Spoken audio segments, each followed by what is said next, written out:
बिहार में चुनाव को लेकर सत्ता और विपक्ष के जो दल हैं उन्होंने इलेक्शन कमीशन से गुहार लगाई थी।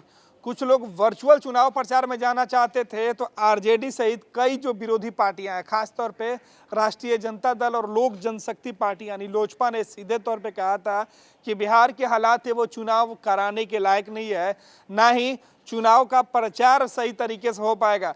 ऐसे में इलेक्शन कमीशन ने सभी राजनीतिक दलों से एक सुझाव मांगा था कि किस तरीके से चुनाव प्रचार में जाया जाए। इस पर इलेक्शन कमीशन ने आज नई गाइडलाइन जारी कर दी है। हमारे साथ आरजेडी के प्रवक्ता मृत्युंजय तिवारी हैं।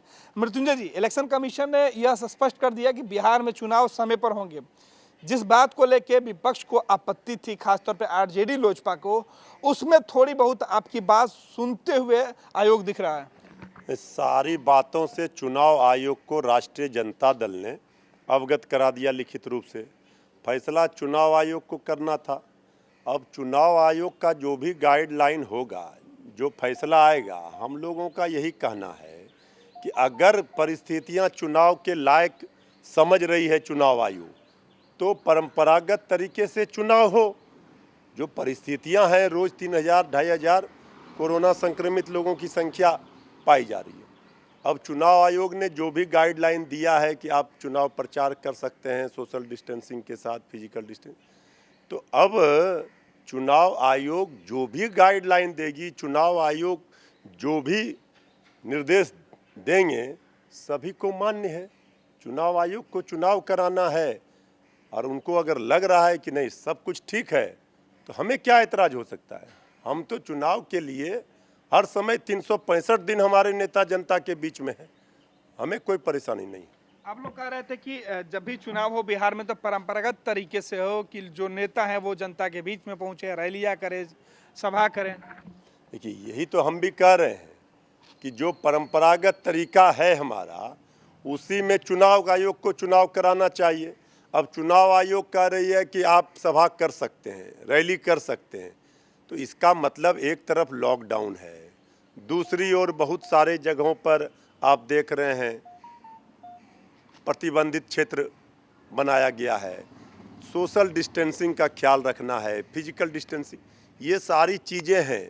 इन सारी परेशानियों को देखते हुए सभी दल, हमारी दल भी सभा करेगी, जो चुनाव आयोग का निर्देश होगा उसका पालन करेगी। चुनाव कब कराना है ये फैसला चुनाव आयोग को करना है।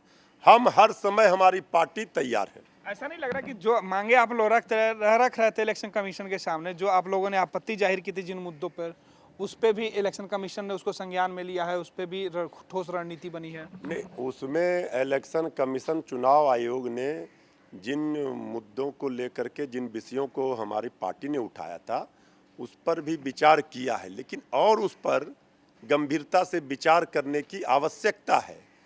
आज आप देख लीजिए, चुनाव आयोग को हम लोगों ने कहा कि परंपरागत तरीके से चुनाव हो, तो चुनाव लोकतंत्र की जो खूबसूरती है, ये महापर्व में जनता जिस तरह से सभा होती थी, जिस तरह से रैली होती थी, वो संभव नहीं लग रहे हैं। खतरा है सबको जाने का, कौन जाएगा भीड़ में। तो ये सारी चीज़ों को चुनाव आयोग को, और इस पर हम लोगों ने कहा था एक्चुअल चुनाव हो, वर्चुअल और डिजिटल नहीं। लेकिन अभी भी बहुत सारी चीज़ों का जो गाइडलाइन आया है, उसमें बहुत सारी चीज़ों पर हम लोगों को है कि इसमें चुनाव आयोग को सोचना चाहिए गंभीरता से, हर चीज़ों को लेकर के, कि सबके लिए सामान्य, सबको मौका मिले बराबर रूप से और परिस्थितियां अनुकूल हो, इसका सबको ध्यान रखना चाहिए। तो सीधे तौर पर आरजेडी के प्रवक्ता मृत्युंजय तिवारी ने स्पष्ट कर दिया कि बिहार में चुनाव इलेक्शन कमीशन का जो कहना है, जो तैयारी है, वो देखते हुए लग रहा है कि चुनाव समय पे ही होंगे। चुनाव जब भी हो, बिहार के लोगों के, बिहार के जो हालात है उसको देखते हुए इलेक्शन कमीशन को और फैसले लेने होंगे।